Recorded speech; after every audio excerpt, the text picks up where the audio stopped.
Hello once more. Dear doctors and professors, I am delighted to present my second lecture in the Congress today. The lecture was titled Dental Identification and Racial Characteristics Through Studying Dental Remains of Ancient Egyptians and Ancient Mesoamericans. It's a great pleasure for me for collaborating in the current lecture with Dr. Arturo Zamora Alvarado. Dr. Zamora will talk about dental identification and racial characteristics of ancient Mesoamericans, and I will discuss dental identification and racial characteristics of ancient Egypt. Let's start my part.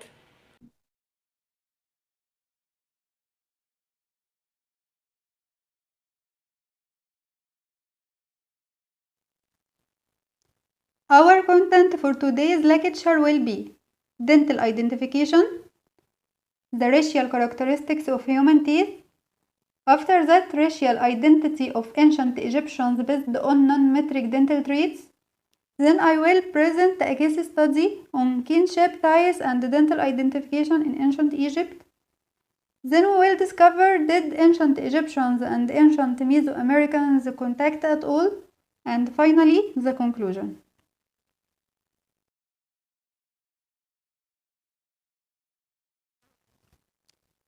Now let's start with dental identification. As we all know, forensic odontology is primarily concerned with the use of teeth and oral structures for identification in legal context. Various forensic odontology techniques help in the identification of human remains in incidents such as terrorist attacks, train and road accidents, fire, mass murders, and natural disasters such as the tsunami, earthquakes, and floods, etc.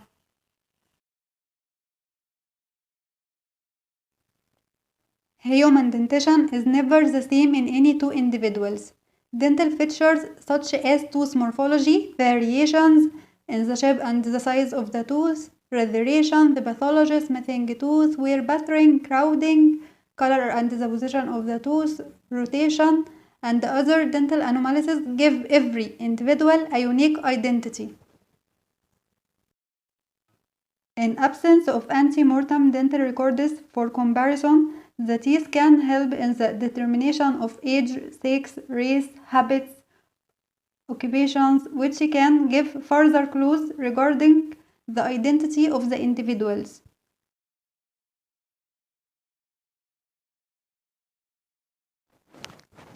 What is the difference between forensic odontology and forensic dental anthropology? Anthropology is the study of human variation and evolution. Physical anthropology focuses on biological and anatomical aspects of human variation. Dental anthropology is a branch of physical anthropology that studies teeth from biological and cultural perspective. It uses dental evidence to compare between current humans and their ancestors. Dental anthropology also analyzes the similarities and differences between the teeth of different population groups and finds the connection between them. Forensic odontology is a branch of forensic science that focuses on identification and analysis of human teeth in legal contexts. Forensic dental anthropology examines human teeth to determine the identification, ethnic affiliation, and cultural identity of individuals and population groups in a legal context.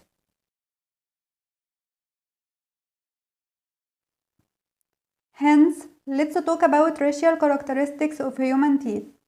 There are some dental characteristics which are predominant in one of the racial groups which help in the racial identification process. Some prominent morphological variations of teeth, arch pattern, root length, occlusal, and bony relationship help in racial difference.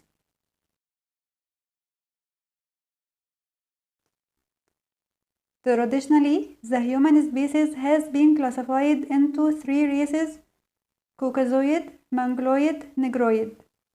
Many of the best traits of estimation of race are found in the mid-facial skeleton, including the area of the nose, mouth, and the cheekbones.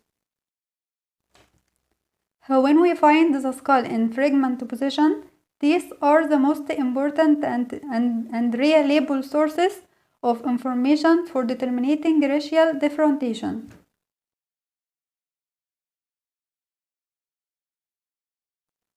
The relationship between dental morphological traits and ancestry have received the greatest amount of attention from dental anthropologists. However, the utility of interpopulation variation in the expression frequency of dental morphological traits in assisting law enforcement officials with determining the ethnic affiliation or ancestry of individuals in forensic cases is not fully exploited. In the left picture here, Prof. Albert Dahlberg, one of the founding fathers of dental anthropology. He had several studies on dental morphology. In the right picture, we can see the founders of dental anthropology who worked on dental morphology traits.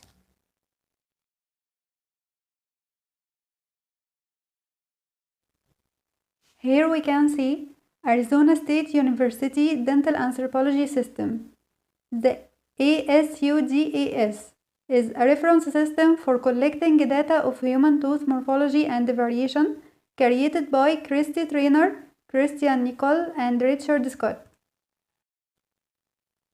The ASUDAS gives the detailed descriptions for common crown and root shape variants and their different degrees of expression.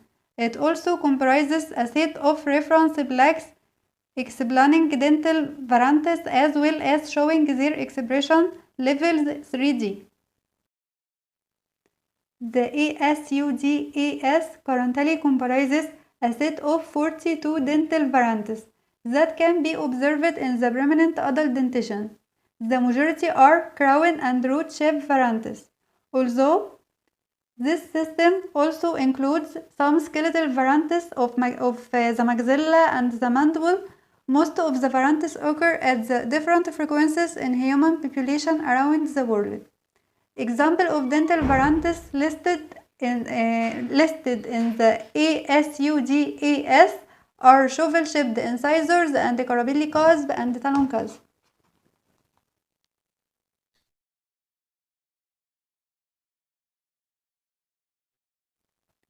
Forensic dental anthropology can determine race within the three major groups as we said before: Caucasoid, Mongoloid, and Negroid.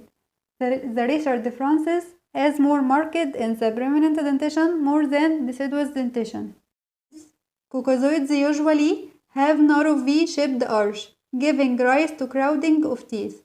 In 60% of Caucasoids, the carabelli of cusp is seen and considered as noted feature of the Caucasoids. The most peculiar feature in the Mongoloid dentition is shovel-shaped incisors. This condition is found in approximately 90% of Mongoloids. The dentition of Negroids are small with spacing, especially with midline diastema. The presence of the carabelli of cusp and shovel-shaped incisors is uncommon. The third molar is always present and rarely impacted.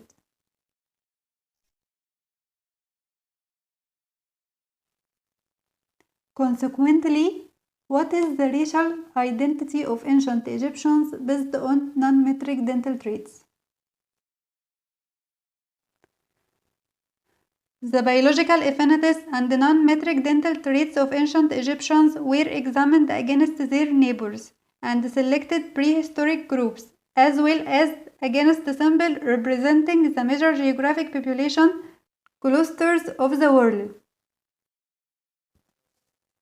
The pre-dynastic of Upper Egypt and the late dynastic of Lower Egypt are more closely related to each other than more any other population.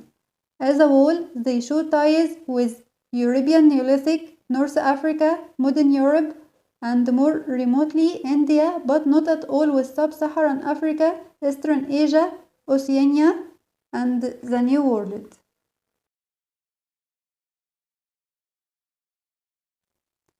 The dental morphological variation of ancient Egyptians became known due to the earlier efforts, starting with the pioneer of paleopathology, Sir Armand Rover, and his observation on dental anomalies continuing with the study of physical anthropologist David Brain on dentition of the ancient Egyptians and Nubians.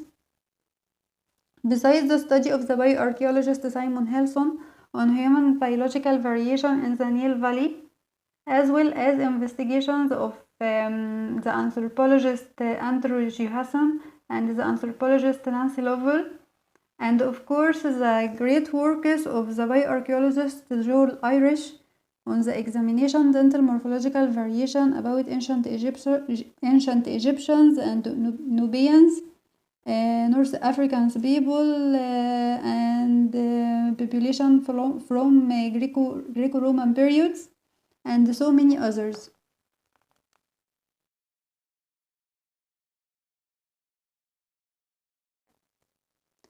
It's necessary to point out that the ancient Egyptians' dietary habits, which include bread, the primary cause of tooth wear in ancient Egypt, destroyed some morphological features of the tooth. As we can see in the video, grounding stones do indeed add bread to the cereals, and if this is not removed after the melanin, would add abrasives to the mouth or to the teeth. Studies that identify the biological ancestry of the ancestors based on dental non-metric traits are impacted by dental wear.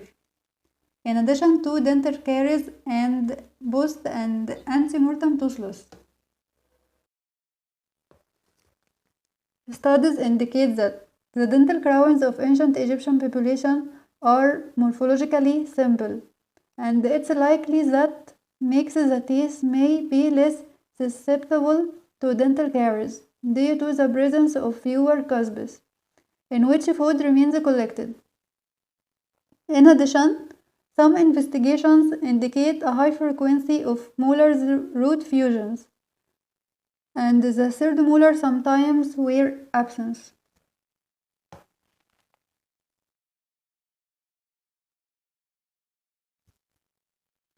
Studies also pointed out that the presence of the Carabelli cusp was spread in all samples in ancient Egypt from the pre-dynastic era to the Greco-Roman period in ancient Egypt.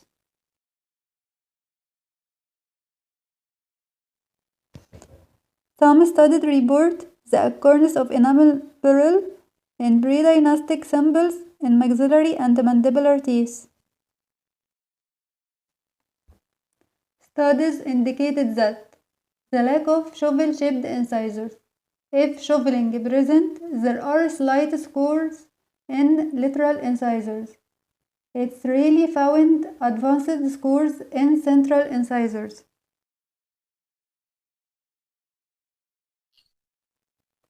Now, let's display a case study on kinship ties and dental identification in ancient Egypt. The case study for today is about two brothers lived before 4,000 years ago in ancient Egypt. The two mummies were discovered buried together alongside each other in ancient Egyptian tomb. In 1907 and were later relocated to Manchester Museum, the hieroglyphic inscription on the coffin indicated that the mummies Nicht Ankh and Khonum Nicht were brothers. But when the mummies were unwrapped and investigated in 1908, the skeletal morphologies were found to be quite different, suggesting an absence of family relationship. In the picture, we can see Margaret Murray and her team unwrapping the mummy of Khonum Nicht at Manchester University.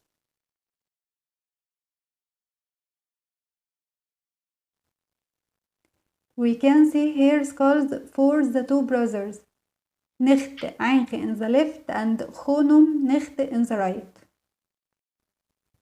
The initial study in 1907 showed that the skulls were found to be strikingly different, with that of Khonum Nicht being markedly prognosis and Nicht Ankh orthognoses.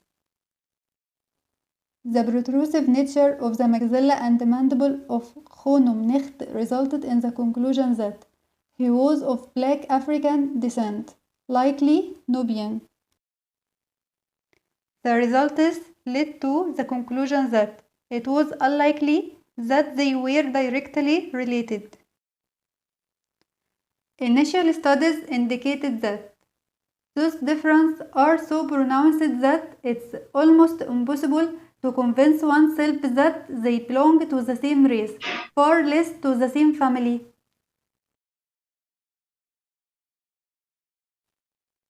The maxillary central incisors of Khonom Necht are abnormally large, with the left incisors displaying a vertical groove extending from the incisal edge of the root apex.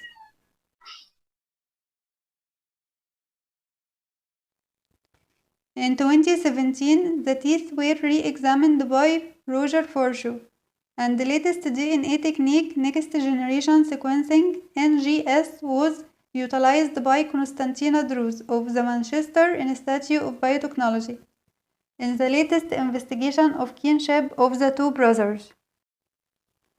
Ancient DNA was successfully extracted from their molar, and the first analysis of Egyptian mummies to successfully use the typing of both mitochondrial DNA, which come from the mother, and Y chromosomal from the father. The DNA results thus add weight to ancient inscriptional evidence supporting a familial relationship between the two brothers.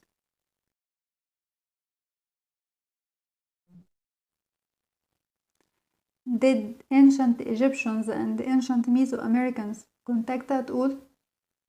To answer this question, we have to know first the timeline of the both civilizations.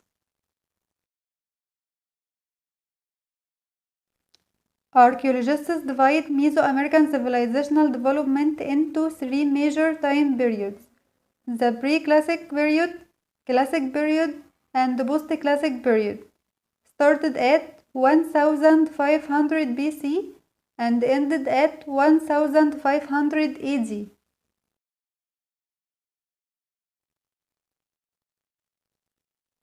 The Egyptian Pyramid Age was 2691 to 2345 BCE.